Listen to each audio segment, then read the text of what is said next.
FBI agent লি হার্কার এমন এক serial কিলারের খোঁজ করছে যে তার শিকারদের পিছনে রেখে যায় অদ্ভুত কিছু চিহ্ন, যেন কেউ অশুভ শক্তিকে ডেকে আনছে। কিন্তু সত্য জানার পর এজেন্ট নিজেই বুঝে যায় সে শুধু কিলারের খোঁজ করছে না, বরং সেই কিলার আগেই তাকে বেছে রেখেছে। গল্পের শুরুতে একটি পরিবারের সবাইকে রহস্যজনকভাবে মৃত অবস্থায় পাওয়া যায়।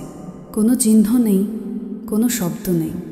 ঘরের দেয়ালে লাল কালিতে কিছু অকাল্ট সিম্বল আঁকা। লং লেগস এমন একজন সিরিয়াল কিলার যে কখনোই ধরা পড়ে না। মনস্তাত্ত্বিক কৌশল ব্যবহার করে মানুষকে নিজের পরিবারের মানুষদের দিয়েই হত্যা করায়। প্রতিটি অপরাধ স্থলে পাওয়া যায় হাতে লেখা একটা ক্রিপি চিঠি আর অদ্ভুত সিম্বলস, যা ব্ল্যাক ম্যাজিক রিচুয়ালে ব্যবহৃত হয়।